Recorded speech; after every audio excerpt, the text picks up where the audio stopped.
I think it's recording. Yeah. So I really appreciate it, Thank you. guys. This was really helpful. How did you guys feel going through those stances? Anything sort of bubble up in your head as you're thinking about those stances? I just realized that it demonstrates the importance of kind of almost being on the same level with people, and if you feel comfortable while you're talking, or you won't be truthful, you know.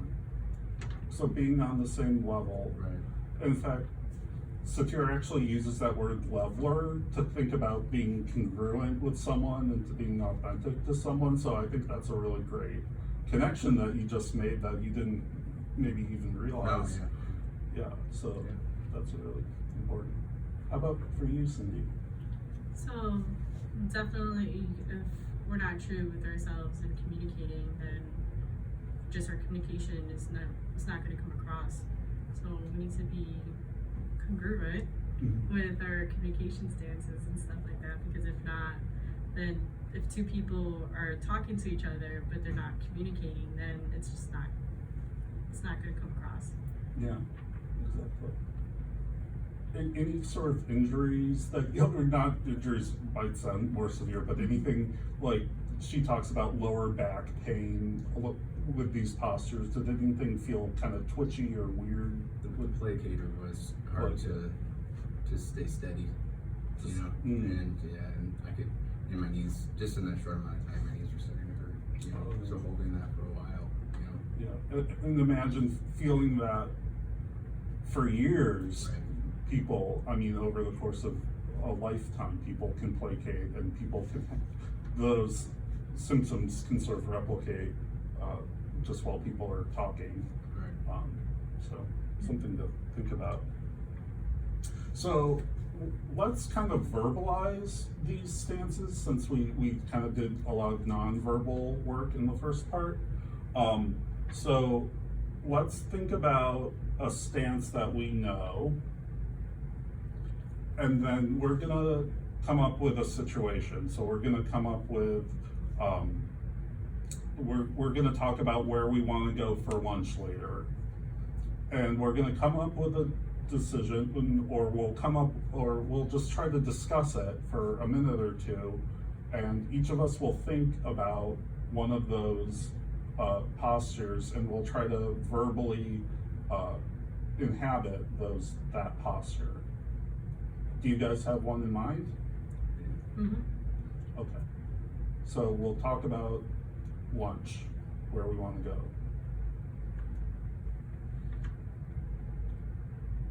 So what are our options? Well, I mean, you mentioned options. I think like there's not a lot of good options when it comes to Ukraine, you know. There's not a lot of, I mean, are we gonna like have to do a no-fly zone and shoot Russian planes? That doesn't make sense.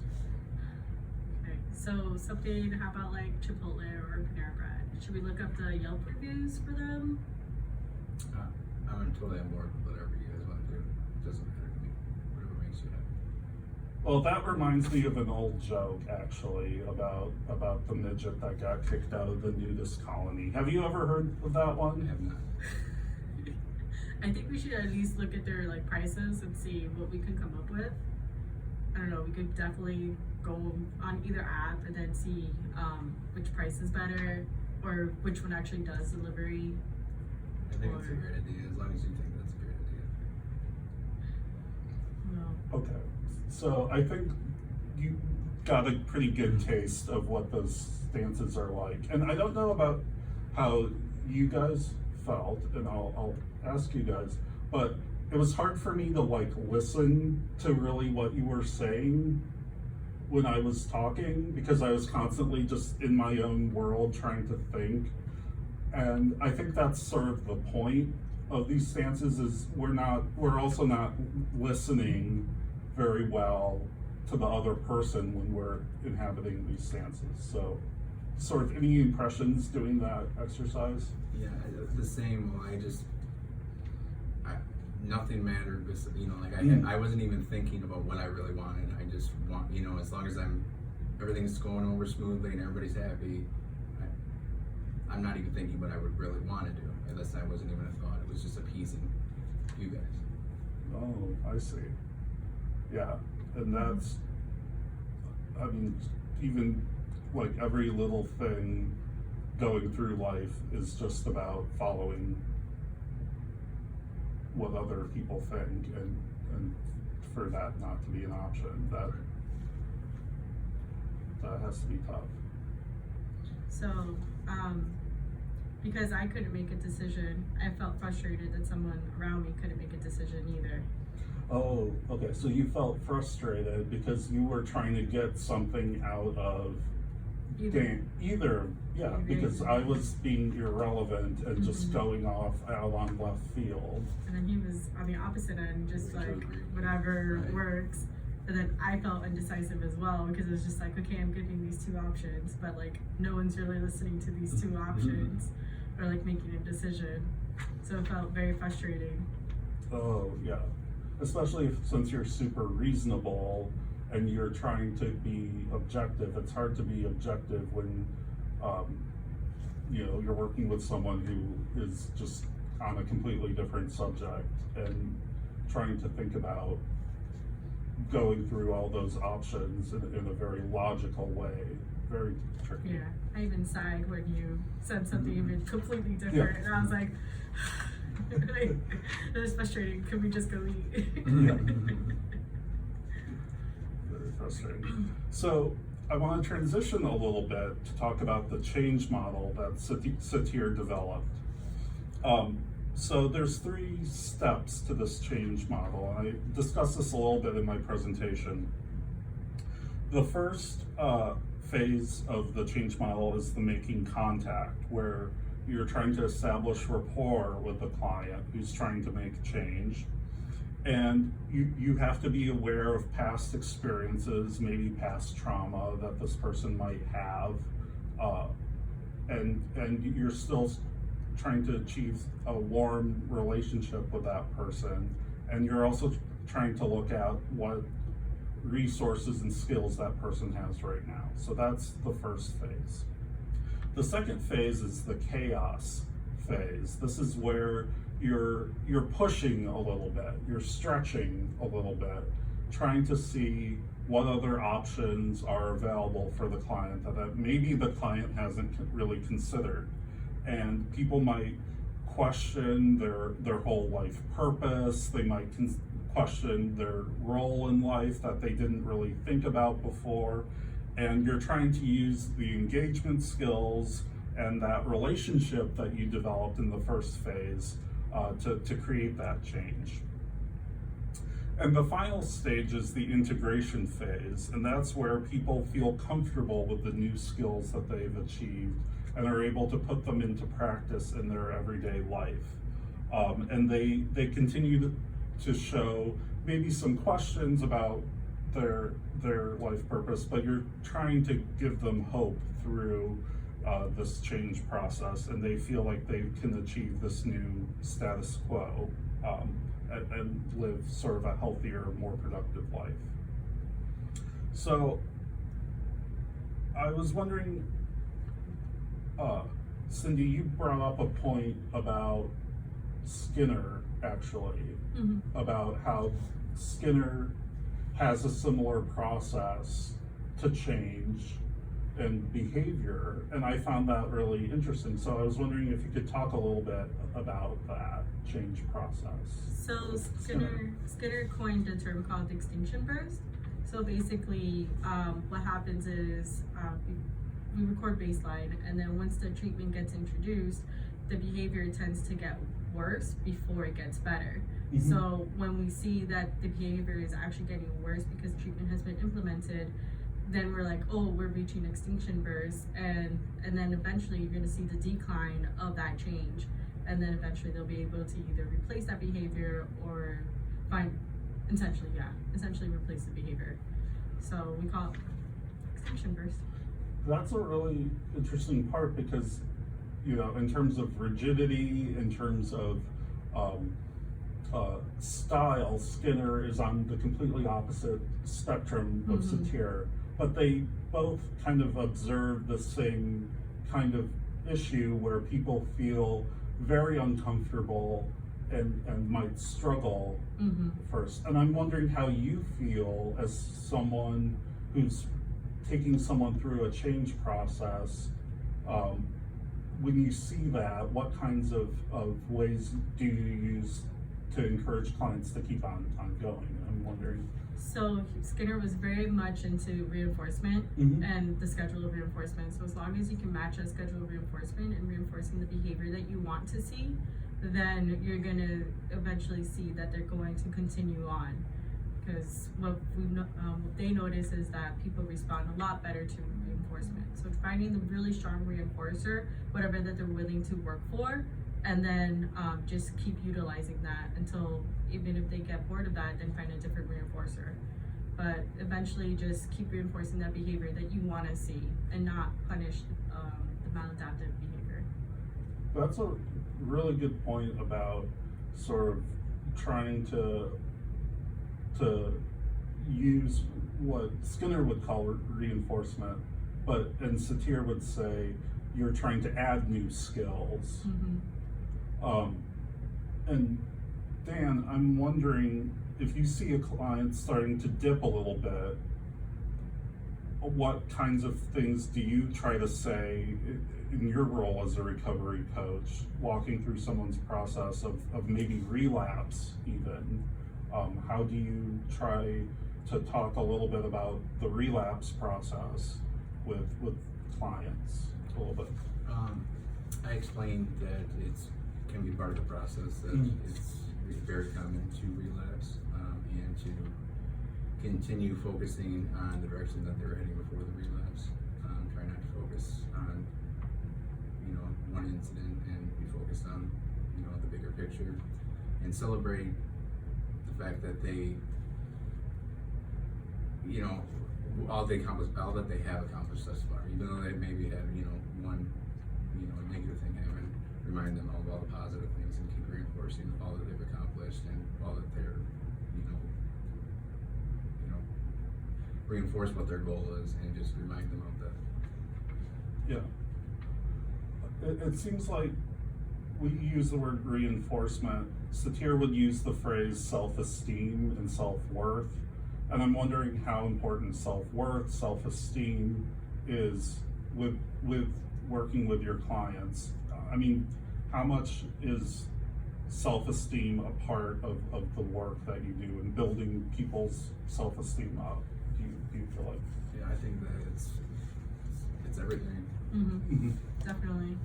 Yeah. It's literally just encouraging them and just telling them how great that they're doing and stuff like that. And giving them like that self-motivation to want to continue. Motivation is a huge aspect.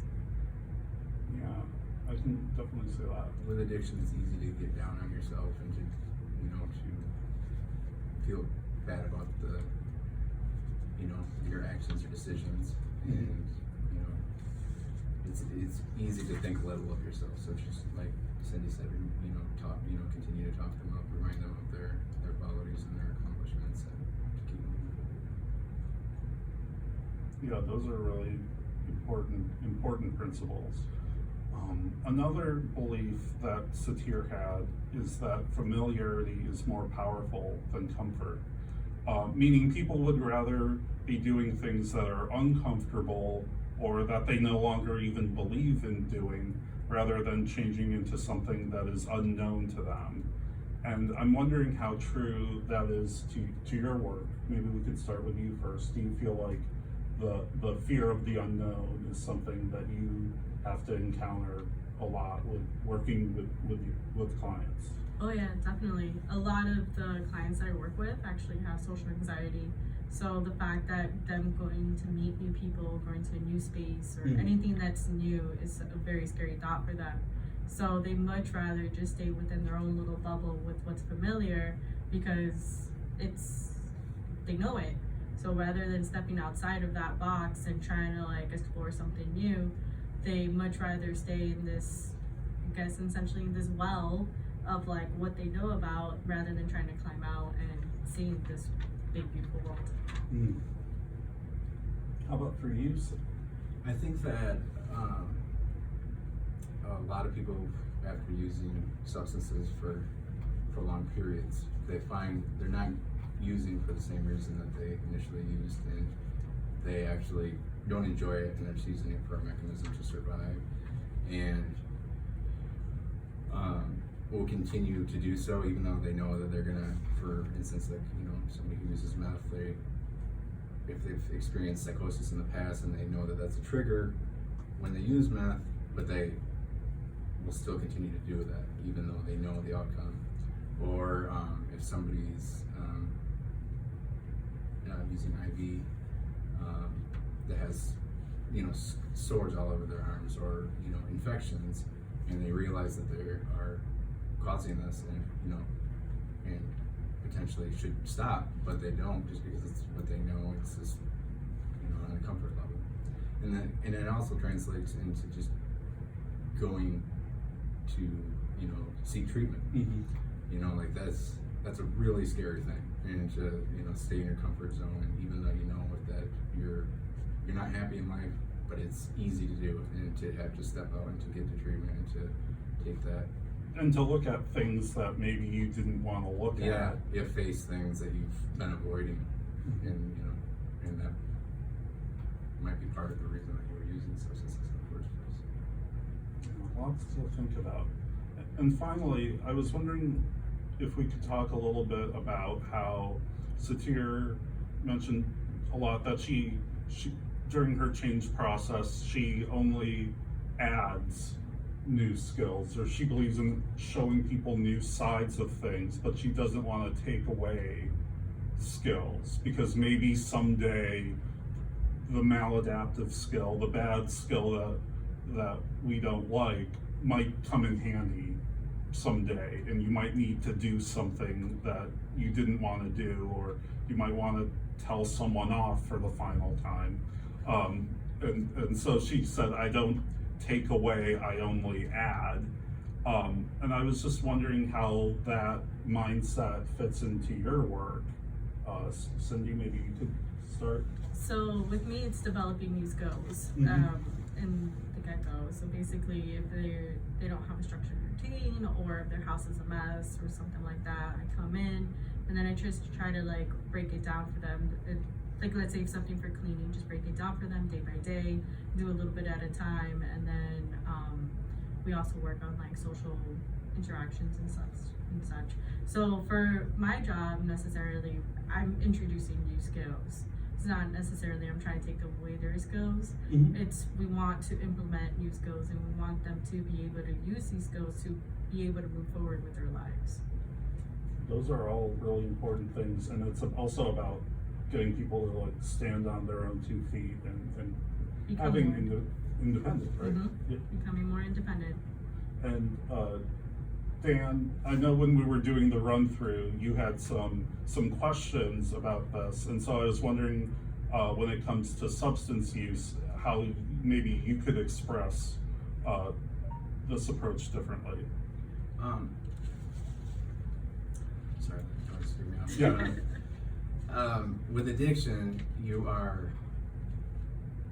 it's a little different, because you are kind of trying to replace the behavior. You are trying to get rid of. It feels like life or death. Yeah, it's not really an option to keep that behavior, or, you know, something that you're comfortable with. And so, I don't necessarily focus on taking things away, but just giving them a lot of healthy options, you know, skill sets, and hopefully those will replace the unhealthy ones.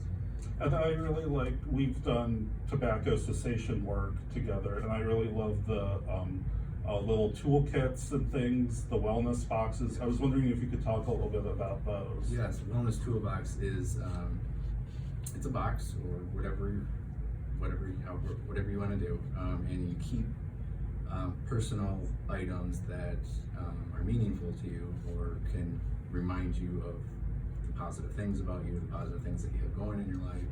You know, letters from family members, pictures from childhood, whatever it may be, things that bring you joy, and to when you're struggling with depression, you know, anxiety, whatever it may be, to bring out that box and go through it. And it's people are very receptive when they, you know, people enjoy like talking about their boxes, and I think that it's meaningful to them. And you know, it's been very effective. I think it's really important to also going back to that self-esteem and self-worth concept, because it reminds people of the connections that they've made Right. in the past, even when they think everything that happened was so horrible, to look back and think, what were the exceptions to that horribleness, and what were the shades of gray where things were more tolerable and enjoyable.